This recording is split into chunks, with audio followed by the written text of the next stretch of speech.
नमस्कार खबरां ਦੇ ਇਸ ਬੁਲੇਟਿਨ ਵਿੱਚ ਤੁਹਾਡਾ ਸਵਾਗਤ ਹੈ। ਮੈਂ ਹਾਂ ਤਰਨਜੀਤ ਕੌਰ। ਪਹਿਲਾਂ ਪੇਸ਼ ਨੇ ਚੁਣਵੀਆਂ ਖਬਰਾਂ। ओमान तट ते जहाज़ां ते हुए हमलियां दा मामला। विदेश मंत्रालय ने अमरीकी डिप्लोमैट जेसन मिक्स नूं कीता तलब। अमरीकी जल सेना वल्लों कीते हमलियां दा कीता सख्त विरोध।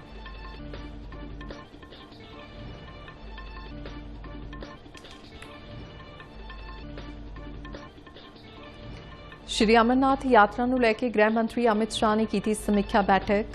जम्मू कश्मीर के उप राज्यपाल और फौज अधिकारी रहे मौजूद। यात्रा के रूट मैप और श्रद्धालुओं की सुरक्षा संबंधी की गई चर्चा। 3 जुलाई तो 28 अगस्त तक चलेगी श्री अमरनाथ यात्रा।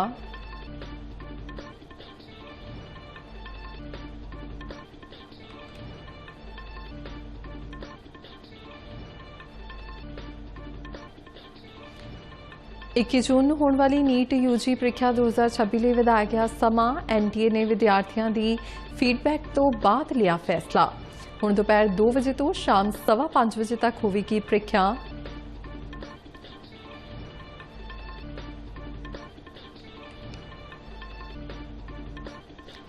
गुरदासपुर जिले में स्थानिक चोणां दीआं तैयारियां मुकम्मल। भलके गुरदासपुर कादियां ते दीनानगर लई पैणगीआं वोटां। हुशियारपुर दे शाम 84 नगर कौंसल लई भी होवेगी वोटिंग।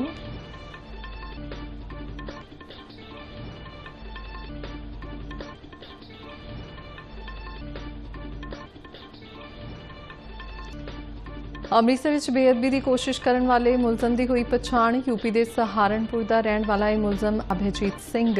पुलिस ने नवे कानून तहत मामला किया दर्ज। पुछगिछ जारी।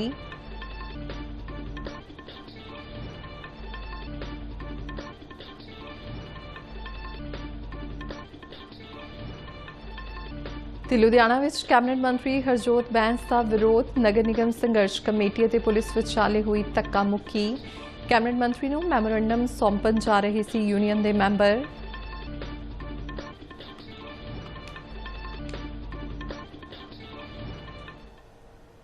ते हुण खबरां विस्तार नाल। विदेश मंत्रालय ने अज भारत में अमरीकी दूतावास के deputy chief of staff Jason mix को तलब किया है। मंत्रालय ने ओमान के तट से वपारक जहाज़ों से अमरीकी जल सेना वालों लगातार किए जा रहे हमलों का सख्त विरोध किया। मंत्रालय ने कहा कि इन्हां हमलियां दीआं 3 घटनावां विचों 3 भारतीय नागरिकों की जान नूं बचाई जा सकती सी। अमरीकी डिप्लोमैट नूं नवीं दिल्ली विच विदेश मंत्रालय के विदेश सकत्तर ने तलब किया सी। इस पेशी दौरान जेसन मिक्स नूं कहा गया कि भारत की गंभीर चिंता अमरीकी अधिकारियों तक पहुंचा दी जाए और यकीनी बनाने लई कहा गया कि खेतर विच तैनात अमरीकी बल नागरिक जानी नुकसान नूं रोकण लई सारे जरूरी कदम चुकन। जिक्रयोग है कि विदेश मंत्रालय ने दूजी बार किसी अमरीकी डिप्लोमैट नूं तलब किया है। इस तरह के हमले में एक जहाज़ से सवार 3 भारतीय मारे गए सन। पहले इन्हों लापता मनिया जा रहा सी। उधर इस मामले से भाजपा नेता आरपी सिंह का भी बयान सामने आया है। उन्होंने कहा कि सरकार का सख्त रुख बहुत ही स्पष्ट है।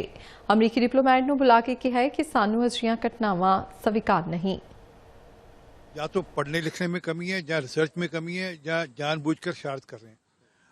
प्रधानमंत्री जी ने, सरकार ने बड़ा क्लियर स्टैंड लिया है और सरकार ने अमेरिकन दूतावास के लोगों के यहाँ बुला भी लिया और उनको कह भी दिया कि ये किसी ढंग से भी हमको एक्सेप्टेबल नहीं है और भारत सरकार का स्टैंड क्लियर है।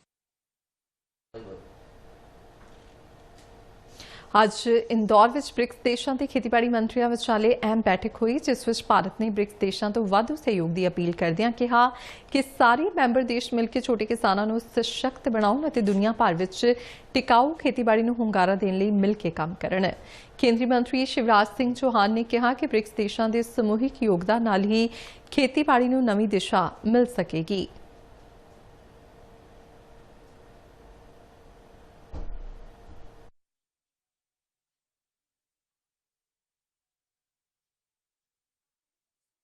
आज से कई महत्वपूर्ण विषयों पर चर्चा का प्रारंभ हो रहा है। जो मंत्री समूह की बैठक होगी उसमें आज का विषय है खेती में हम माताओं, बहनों, बेटी, महिलाओं की भूमिका को और कैसे बढ़ाएं, क्योंकि भारत में और दुनिया के कई देशों में परंपरागत रूप से खेती में महिलाओं का बहुत योगदान रहा है। तो एक, उनके भागीदारी कैसे बढ़े, दूसरे युवा खेती से कटता है और दूसरे व्यवसाय उसको आकर्षित करते हैं। हमारा ये मानना है सभी मित्रों का, सदस्य देशों का, कि युवा अगर नई टेक्नोलॉजी लेके इनोवेशन के साथ खेती की तरफ बढ़ेंगे तो अन्न के भंडार और भरेंगे। केंद्रीय गृह मंत्री अमित शाह ने आज नवी दिल्ली में श्री अमरनाथ यात्रा ਦੀਆਂ ਤਿਆਰੀਆਂ ਦੀ ਸਮੀਖਿਆ ਲਈ ਇੱਕ ਉੱਚ ਪੱਧਰੀ ਮੀਟਿੰਗ ਦੀ ਪ੍ਰਧਾਨਗੀ ਕੀਤੀ। ਇਸ ਮੀਟਿੰਗ ਵਿੱਚ ਫੌਜ ਮੁਖੀ ਜਨਰਲ ਉਪਿੰਦਰ द्विवेदी, ਰਾਸ਼ਟਰੀ ਸੁਰੱਖਿਆ ਸਲਾਹਕਾਰ ਅਜੀਤ ਡੋਵਾਲ, ਜੰਮੂ ਕਸ਼ਮੀਰ ਦੇ ਉਪ ਰਾਜਪਾਲ ਮਨੋਜ ਸਿਨਹਾ ਅਤੇ ਸੀਆਰਪੀਐਫ, ਬੀਐਸਐਫ, ਸੀਆਈਐਸਐਫ, ਆਈਟੀਬੀਪੀ ਅਤੇ ਐਸਐਸਬੀ ਦੇ ਡਾਇਰੈਕਟਰ ਜਨਰਲ ਮੌਜੂਦ ਰਹੇ। बैठक में श्रद्धालुओं की सुरक्षा, मैडिकल सुविधावां, यात्रा के रूट, साफ सफाई और एमरजेंसी सेवावां संबंधी चर्चा की गई। जिक्रयोग है कि इस बार श्री अमरनाथ यात्रा 3 जुलाई को शुरू होगी और 28 अगस्त को समाप्त होगी। नैशनल टेस्टिंग एजेंसी यानी एनटीए ने 21 जून को होने वाली नीट यूजी री प्रीख्या ਲਈ ਪ੍ਰੀਖਿਆ ਦੀ ਮਿਆਦ 15 ਮਿੰਟ ਵਧਾ ਕੇ ਹੁਣ 195 ਮਿੰਟ ਕਰ ਦਿੱਤੀ ਹੈ। ਪ੍ਰੀਖਿਆ ਦੇਣ ਲਈ ਨਵਾਂ ਸਮਾਂ ਦੁਪਹਿਰ 2 ਵਜੇ ਤੋਂ ਸ਼ਾਮ 5:15 ਵਜੇ ਤੱਕ ਹੋਵੇਗਾ। ਸੋਧੀ ਹੋਈ ਪ੍ਰੀਖਿਆ ਦੀ ਮਿਆਦ ਵਿੱਚ ਲਾਜ਼ਮੀ ਪ੍ਰੀਖਿਆ ਰਸਮਾਂ ਲਈ ਲੋੜੀਂਦਾ ਸਮਾਂ ਸ਼ਾਮਲ ਹੈ। ਏਜੰਸੀ ਨੇ ਕਿਹਾ ਕਿ ਇਹ ਸੁਧਾਰ ਪਿਛਲੇ ਕਈ ਸਾਲਾਂ ਤੋਂ ਉਮੀਦਵਾਰਾਂ ਤੋਂ ਪ੍ਰਾਪਤ ਫੀਡਬੈਕ ਦੇ ਆਧਾਰ ਤੇ ਕੀਤੇ ਗਏ ਨੇ। ਏਜੰਸੀ ਨੇ ਕਿਹਾ ਕਿ ਇਹ ਯਕੀਨੀ ਬਣਾਉਣ ਲਈ ਵਚਨਬੱਧ ਹੈ ਕਿ ਨੀਟ ਯੂਜੀ ਪ੍ਰੀਖਿਆ ਉਮੀਦਵਾਰਾਂ ਦੀਆਂ ਜ਼ਰੂਰਤਾਂ ਦੇ ਅਨੁਸਾਰ ਨਿਰਪੱਖ, ਸੁਰੱਖਿਅਤ ਅਤੇ ਜਵਾਬਦੇਹ ਢੰਗ ਨਾਲ ਕਰਵਾਈ ਜਾਵੇ। ਏਜੰਸੀ ਨੇ ਪ੍ਰਸ਼ਨ ਪੱਤਰ ਪੁਸਤਿਕਾ ਦੇ ਨਾਲ ਪ੍ਰਦਾਨ ਕੀਤੀ ਗਈ ਰਫ ਵਰਕਸ਼ੀਟ ਨੂੰ 2 ਪੰਨਿਆਂ ਤੋਂ ਵਧਾ ਕੇ 4 ਕਰ ਦਿੱਤਾ ਹੈ। ਇਸ ਸੁਧਾਰ ਇਸ ਫੀਡਬੈਕ ਤੋਂ ਬਾਅਦ ਕੀਤਾ ਗਿਆ ਸੀ ਕਿ ਪੁਰਾਣਾ ਲੇਆਊਟ ਕੁਝ ਵਿਦਿਆਰਥੀਆਂ, ਖਾਸ ਕਰਕੇ ਖੱਬੇ ਹੱਥ ਨਾਲ ਲਿਖਣ ਵਾਲੇ ਵਿਦਿਆਰਥੀਆਂ ਲਈ ਅਸੁਵਿਧਾਜਨਕ ਸੀ।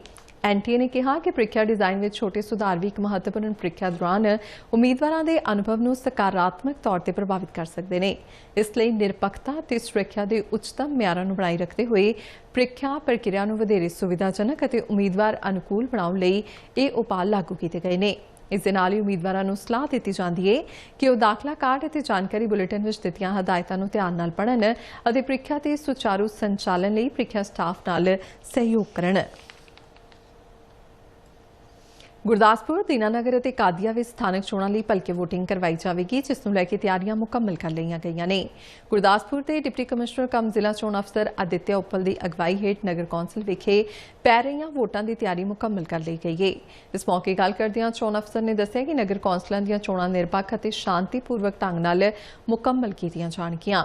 उन्होंने दस्सिआ कि कल वोटां संबंधी वक्-वक् पोलिंग बूथां लई पोलिंग पार्टियां रवाना हो गईआं ने। उन्होंने कहा कि सारी पोलिंग बूथां पर सुरक्षा प्रबंध किए गए हैं और किसी भी शरारती अंसर नूं अमन शांति का माहौल खराब करने की इजाजत नहीं दी जाएगी। नगर कौंसल चोणां गुरदासपुर लई टोटल जिहड़े वार्ड ने 29 ने जी, 70 बूथ ने। 70 बूथां लई पार्टियां अज किट्टां समेत ईवीएम मशीनां समेत डिस्पैच कर दित्तियां गईआं हन ते अपने अपने स्थान ते सुरक्षा कर्मचारियों समेत लगभग पहुंच चुकी हैं। सिटी के एरिए करीब 650 फोर्स जी है वो लाइन ऑर्डर के बूथों के उत्ते लाई है तो सिटी एरिए जी है तकरीबन 350 बंदा जोड़ा है वो सिटी गुरदासपुर के एरिए है।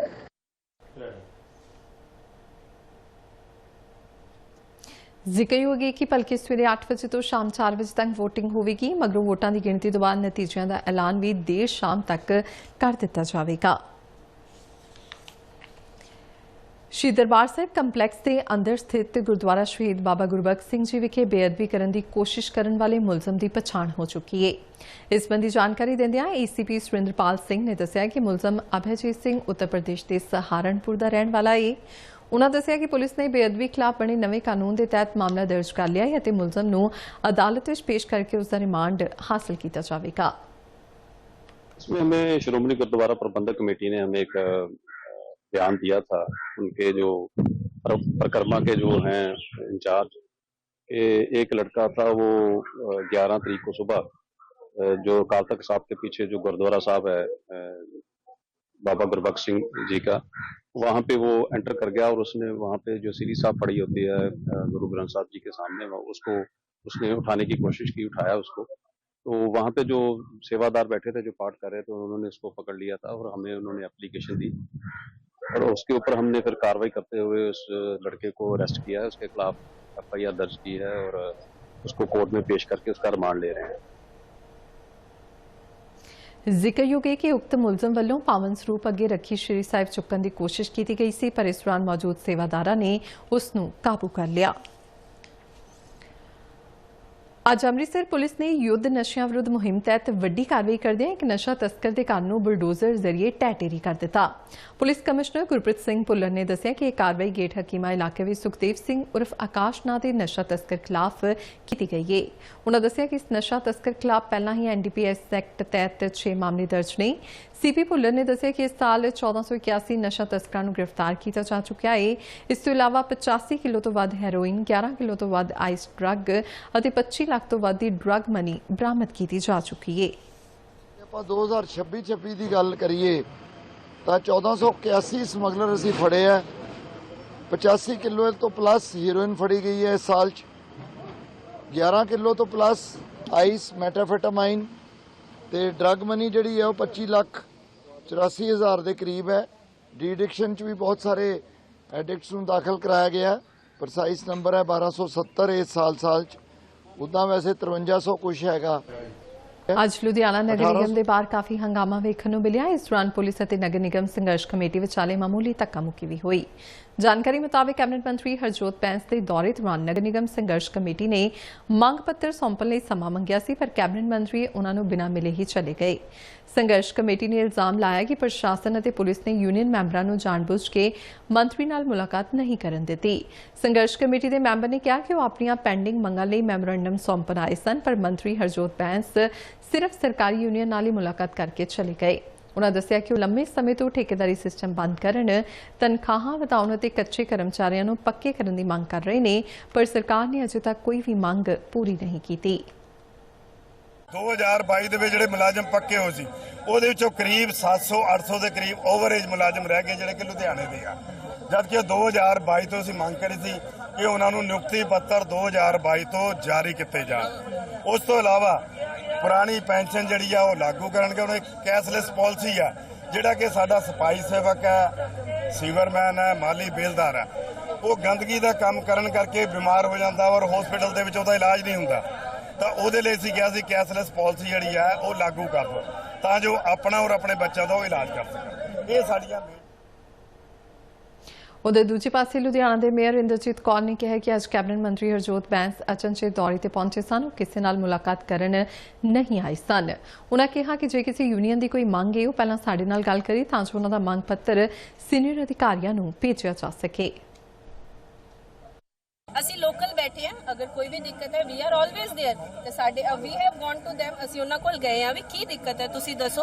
ਆਫਟਰ ਆਲ ਸਰਕਾਰ ਨੇ ਜੇ ਸਾਨੂੰ ਇੱਥੇ ਨੋਮੀਨੇਟ ਕੀਤਾ ਤਾਂ ਐਟਲੀਸਟ ਸਾਨੂੰ ਪਤਾ ਹੋਣਾ ਚਾਹੀਦਾ ਵੀ ਤੁਸੀਂ ਕੀ ਗੱਲ ਕਰਨਾ ਚਾਹੁੰਦੇ ਹੋ ਤਾਂ ਕਿ ਅਸੀਂ ਆਪਣੇ ਸੀਨੀਅਰ ਨੂੰ ਉਸ ਚੀਜ਼ ਲਈ ਕਨਵਿੰਸ ਕਰ ਸਕੀਏ। ਸੋ ਦਿਸ ਵਾਸ ਦਾ ਓਨਲੀ ਥਿੰਗ। ਕੈਨ ਨੂੰ ਬਹੁਤ ਕੁਝ ਕਿਹਾ ਜਾਂਦਾ ਹੈ, ਬਟ ਤੁਸੀਂ ਮੀਡੀਆ ਅੱਜ ਸਾਕਸ਼ਾਤ ਸਾਹਮਣੇ ਸੀ, ਤੁਹਾਡੇ ਸਾਹਮਣੇ ਤੁਹਾਨੂੰ ਸਾਰੀ ਬਰੀਫਿੰਗ ਹੋਈ ਹੈ। ਸੋ ਵੀ ਆਰ ਆਲਵੇਜ਼ देयर। ਕਦੇ ਵੀ ਇਦਾਂ ਨਹੀਂ ਹੋਇਆ ਮੁਲਾਜ਼ਮਾਂ ਦੀ ਸੁਣੀ ਨਹੀਂ ਗਈ।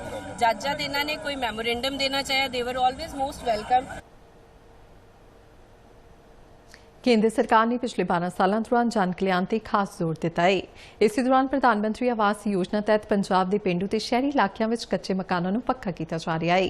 ਪੇਸ਼ ਹੈ ਇੱਕ ਰਿਪੋਰਟ।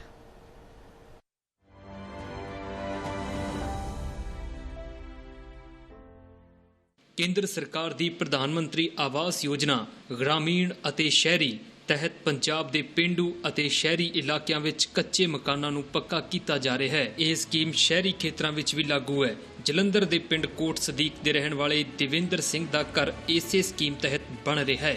ਤਸਵੀਰਾਂ 'ਚ ਤੁਸੀਂ ਦੇਖ ਸਕਦੇ ਹੋ ਦੇਵਿੰਦਰ ਸਿੰਘ, ਜਿਨ੍ਹਾਂ ਦੇ ਘਰ ਦੀਆਂ ਕੰਧਾਂ ਕਦੇ ਕੱਚੀਆਂ ਸਨ, ਛੱਤ ਬਾਲਿਆਂ ਵਾਲੀ ਸੀ, ਅੱਜ ਪੱਕਾ ਮਕਾਨ ਬਣਾ ਰਹੇ ਨੇ। ਉਹਨਾਂ ਦੇ ਚਿਹਰੇ ਤੇ ਅਲੱਗ ਹੀ ਖੁਸ਼ੀ ਹੈ। ਗਾਰਡਰ ਵਾਲੇ ਦੇ ਫਾਰਮ ਭਰੇ ਸੀ ਤੇ ਉਹ ਭਰ ਕੇ ਅਸੀਂ ਕਾਰਪੋਰੇਸ਼ਨ ਦਫ਼ਤਰ ਜਮ੍ਹਾਂ ਕਰਾਇਆ ਸੀ ਤੇ ਉਹਨਾਂ ਨੇ ਸਾਨੂੰ ਰਸੀਦ ਦਿੱਤੀ ਸੀ। ਕਹਿੰਦੇ ਸੀ ਕਿ ਜਦੋਂ ਨਿਕਲ ਕੇ ਫਾਰਮ ਤੁਹਾਡੀ ਨਿਕਲ ਗਏ ਤਾਂ ਅਸੀਂ ਤੁਹਾਨੂੰ ਫੋਨ ਕਰਾਂਗੇ। ਜਦੋਂ ਹੜ੍ਹ ਆਏ ਉਦੋਂ ਵੀ ਸਾਡੇ ਨੁਕਸਾਨ ਥੋੜ੍ਹਾ ਜਿਹਾ ਹੋ ਗਿਆ ਸੀਗਾ, ਚੋਣ ਲੱਗ ਪਏ ਸੀ ਤੇ ਫਿਰ ਅਸੀਂ ਉਹਦਾ ਲਾਭ ਸਾਨੂੰ ਮਿਲਿਆ। ਅਸੀਂ ਨੀਹਾਂ ਭਰਨ ਲੱਗ ਪਏ ਸਾਨੂੰ ਫੋਨ ਆ ਗਿਆ ਤਾਂ ਅਸੀਂ ਉਹਨਾਂ ਨੇ ਕਿਹਾ ਕਿ ਤੁਹਾਡੇ ਪੇਪਰ ਨਿਕਲੇ। ਅਸੀਂ ਆ ਜਿਹੜੀ ਹੁਣ ਨਵੀਂ ਸਕੀਮ ਨਹੀਂ ਸੀ 2,75,000 ਹੋਈ, ਇਹੀ ਪ੍ਰਧਾਨ ਮੰਤਰੀ ਆਵਾਸ ਯੋਜਨਾ ਵਾਲੀ ਸਕੀਮ ਤੋਂ ਮਿਲੇਗੀ।